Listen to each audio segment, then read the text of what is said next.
especial em questões como essa da alienação parental. E com relação à alienação parental, acho que eu já até me excedi no tempo que eu dispunho, eu gostaria só de fazer um registro, porque eu acho muito cruel o que eu tenho visto acontecer cotidianamente Brasil afora, que são as liminares de afastamento ou de suspensão imediata do poder familiar do genitor acusado falsamente ou não de ter cometido qualquer espécie de abuso em relação a seus filhos.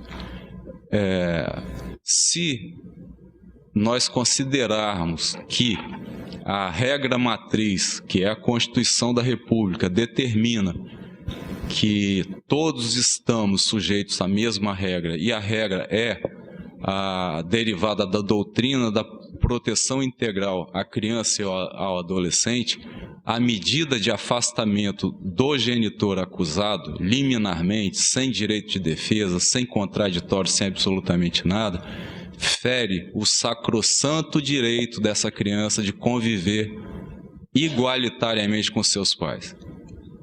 O afastamento, ele só se justifica como última providência, quando o magistrado, o promotor, quando eles não encontrarem mais nada, quando não houver nenhuma outra alternativa possível que permita que ambos os genitores convivam com essa criança, é que ele vai usar dessa medida extremada e perversa de impedir que essa criança tenha convivência estreita com ambos os seus genitores.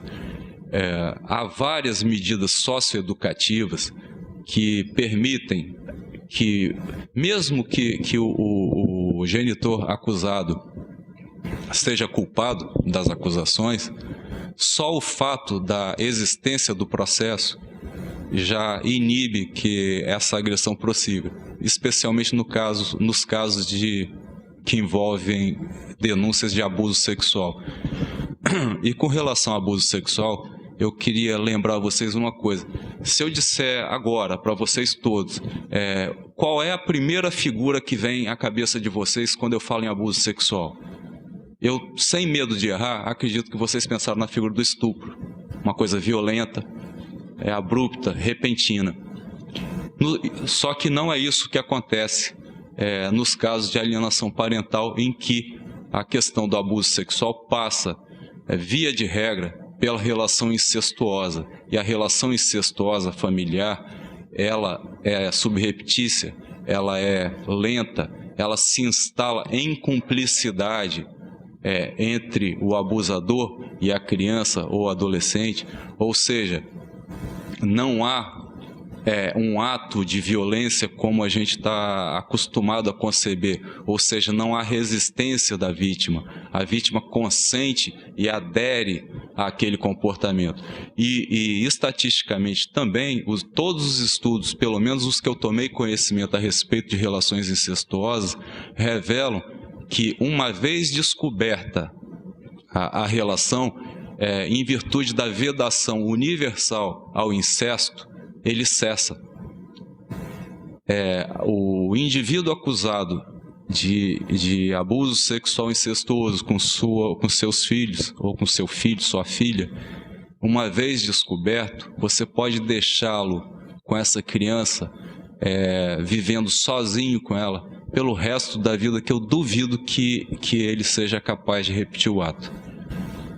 Porque ele passa a se sentir vigiado o tempo inteiro, a toda hora, e não há nada justifica essa medida odiosa de afastamento, É óbvio que uma vez constatadas essas situações, entra a necessidade do trabalho multidisciplinar, que, aliás, é um sonho de todos nós que lidamos com o direito de família.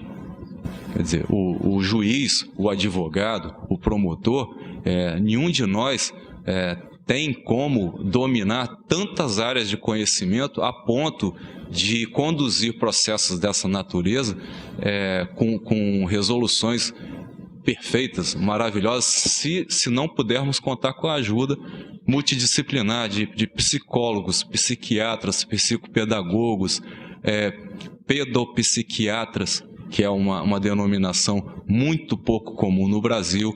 Enfim, o que a gente precisa é estabelecer um regime de colaboração, de cooperação entre sociedade, advogados, judiciário, no sentido de resolver o problema e de prevenir o desastre que decorre do tempo nessas demandas, como nós vimos em todos os depoimentos, sem exceção. Não houve um depoimento que nós assistimos aqui hoje em que o tempo não tenha sido cruel.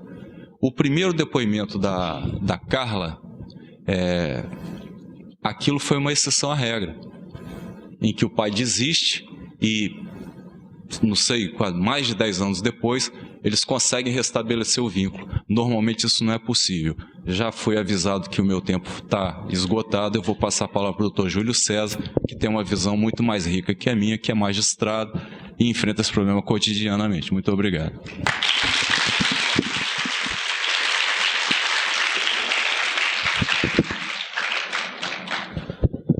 Pessoal, bom dia.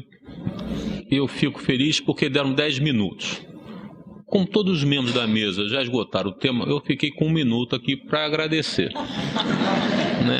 Para mim, ainda mais sendo do judiciário, pelo menos não tantas críticas eu vou receber hoje. Antes de mais nada, eu queria agradecer ao convite do Dr. Roberto e parabenizá-lo pelo sucesso, pela coragem de trazer um tema tão difícil e tão polêmico para o nosso meio para ser discutido. Dentro do ramo do direito, a área do direito de família é que mais sofreu modificações nesses últimos anos. Tem a música do Tim Maia que ele diz: aqui vale tudo, menos homem com homem, mulher com mulher. Só que se Tim Maia estivesse vivo hoje, ele mudaria o discurso dele. Hoje já não existe. No direito de família hoje está valendo tudo. Hoje não tem mais homem, mulher, vale tudo. Então por quê? O que mudou? Antigamente nós tínhamos aquela família tradicional: pai, provedor, chefe de família, a mulher submissa ao homem, e vinham os filhos por último nessa ordem. Eu até acho que às vezes faz falta essa linha do homem ser o chefe da família e poder mandar na mulher, porque hoje eu só vejo sendo mandado pelas mulheres, Fazemos isso, cumprimos isso e tal. E mudou muito o perfil. Hoje é muito comum unirmos os meus filhos com seus filhos e vamos ter os nossos filhos. E mais grave do que isso, não sei se isso é grave ou não, mas aqueles relacionamentos em que uma pessoa tinha 2 relacionamentos com 2 filhos diferentes, e essa pessoa que passa a ser a terceira convivente tem que aprender a conviver também com o primeiro marido, com o segundo marido, e aprender a conviver com o atual marido.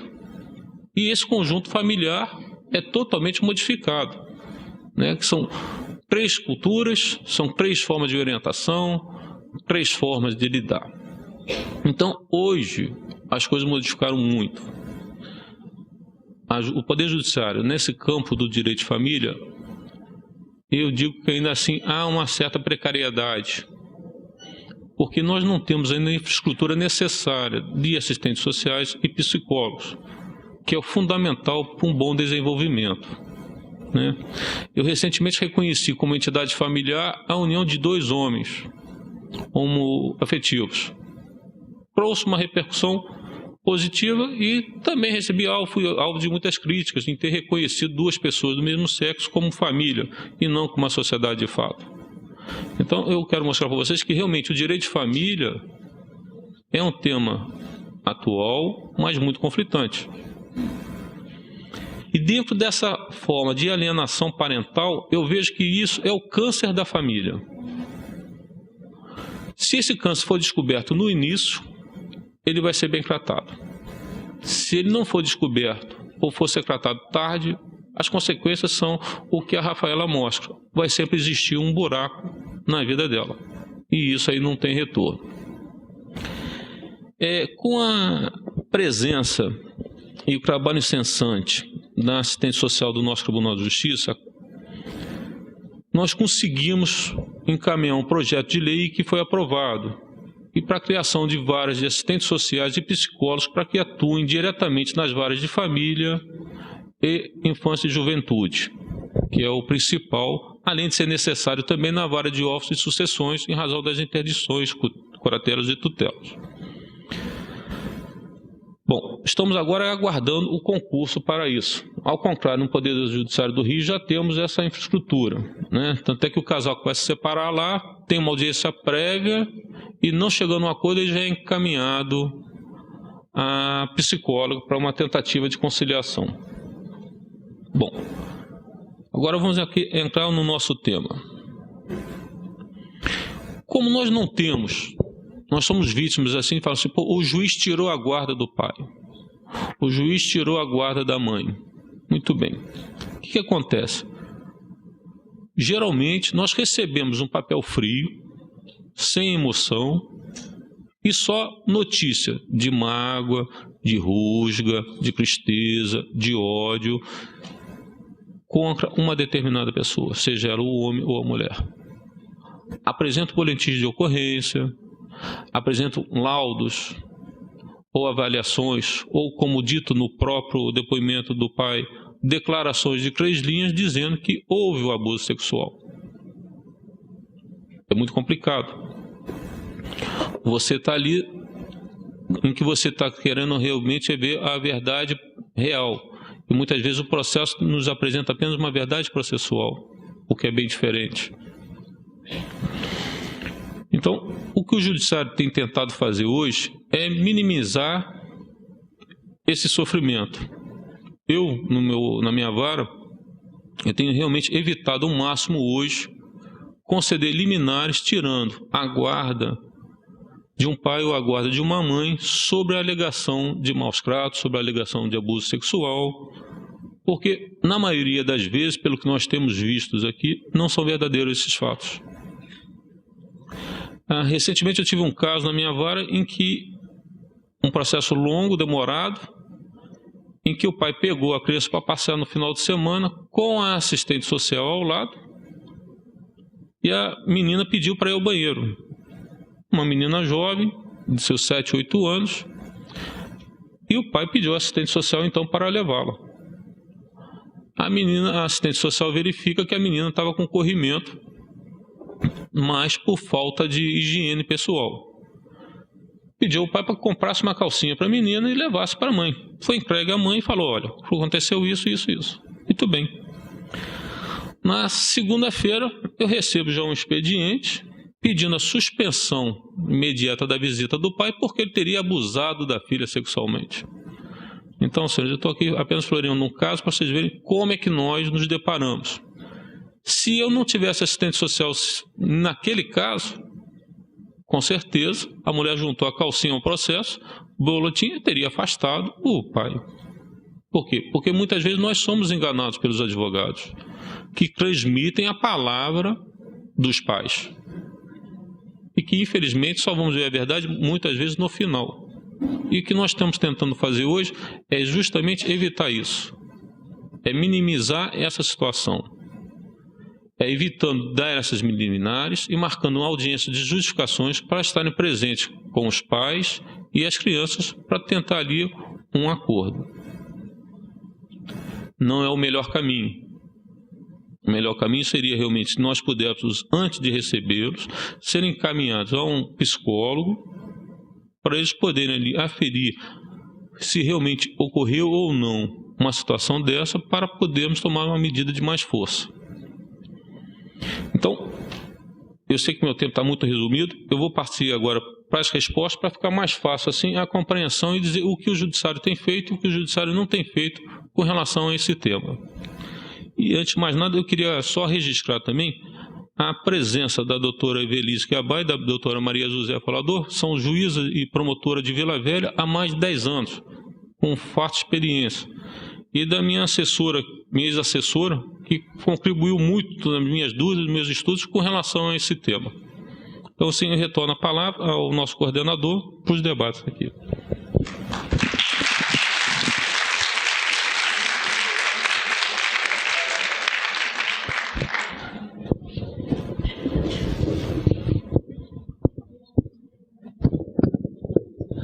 eu peço para que todos que tenham mais perguntas escritas que encaminhem para as nossas meninas do apoio, que as perguntas que nós já temos aqui, eles já estão dando uma olhada e agora eles vão fazer uma resposta com apanhado de acordo com o teor das dúvidas que foram apresentadas.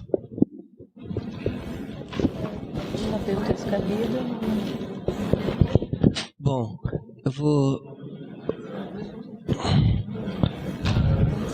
responder a pergunta do Gustavo. Perguntou o que a gente acha da proposta de lei de esterilização química para estuprador. Bom, a pergunta foi direcionada para a gente, mas eu não vou me atrever a responder, porque eu vou falar como cidadão, uma opinião pessoal, e não com propriedade, talvez, de profissionais, advogados, juízes e psicólogos até. A pedófilo também.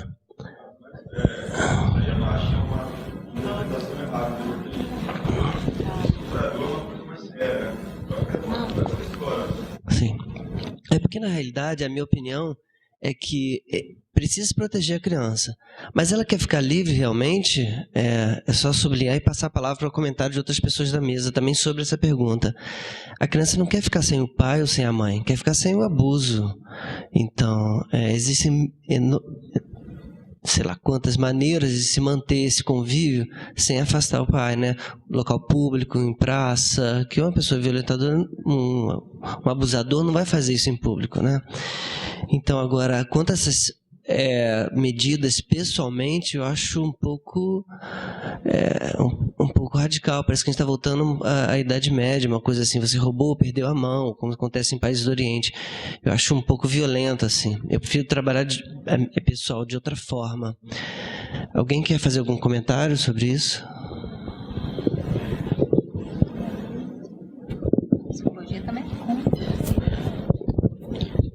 Esse debate ele surgiu dos Estados Unidos, né, que tem usado esses métodos, e assim, nós da psicologia acreditamos que tem outras formas de se cuidar desse agressor, né, porque o agressor também merece a nossa atenção, o nosso cuidado. Eu só acho que tem que diferenciar o que é um pedófilo de um violentador sexual, né? E aí a questão do pedófilo, se ele for um pedófilo, ele continua o abuso sim, né? O pedófilo ele não tem muito controle. A pedofilia é uma doença que não é crime, mas o que decorre dessa doença é crime, quer dizer, a violência em si é crime. Pode haver pedófilo que nunca violentou, né? Infelizmente também só há na DMS a descrição do pedófilo, não da pedófila, né? Diferente do alienador parental, né? que pode ser homem ou mulher. Então, assim, isso é um outro assunto que eu acho assim, que é uma especificidade do que a gente está falando, mas só queria colocar que a psicologia tem críticas a esse tipo de tratamento, né? Tratamento, de controle, na verdade, né? Em acréscimo, eu gostaria de esclarecer que no sistema judiciário brasileiro, as penas que dizem respeito à integridade física do réu ou do acusado, elas não são lícitas. E qualquer tentativa em sentido inverso contraria visceralmente os princípios norteadores da Constituição da República. Ou seja, a castração, ou até a castração química, ou qualquer outro tipo de medida de castigo físico imposto a um agressor, a um abusador, no sistema brasileiro, ele não é viável, ele não é possível, e eu pessoalmente, particularmente, acho que essas pessoas, se o tratamento não resolver a situação, que essas pessoas sejam segregadas do convívio social. Agora, mutilação, pena de morte, coisas semelhantes, jamais, nem pensar.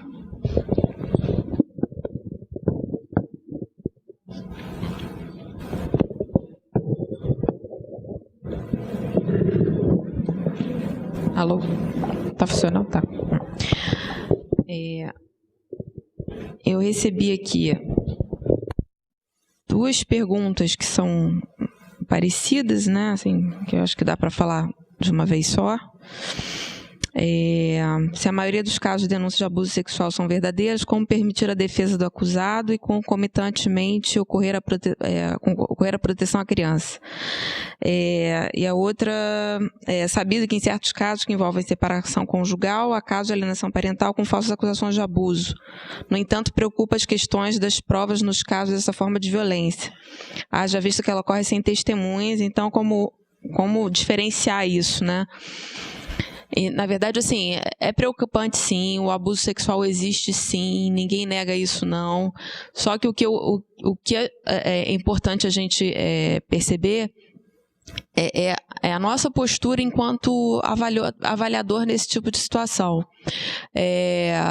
A gente, enquanto profissional, o profissional bem treinado para isso, ele tem capacitação, ele tem critérios diagnósticos, a gente tem testes específicos, a gente tem toda uma forma de avaliação que envolve a contextualização dessas acusações, né?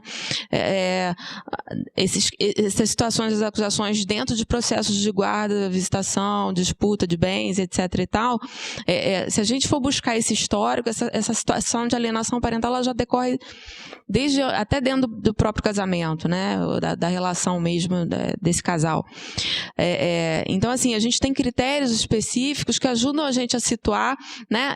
Tanto na contextualização, no levantamento desse histórico, na própria investigação com relação ao relato da criança, né? Assim, o fato de uma criança relatar um abuso não quer dizer que esse abuso ocorreu, né? Na verdade, assim, a gente vai ver se esse relato dessa criança tem substância, se ele tem continuidade. A gente tem formas técnicas de abordar essa criança com relação a esse assunto. A gente não pode direcionar nem fazer perguntas diretas a essa criança para a gente buscar exatamente assim, se ela tem memória sobre aquele acontecimento ou se na verdade ela está que nem um papagainho ali repetindo que o papai botou o dedo na minha bunda, né? Ou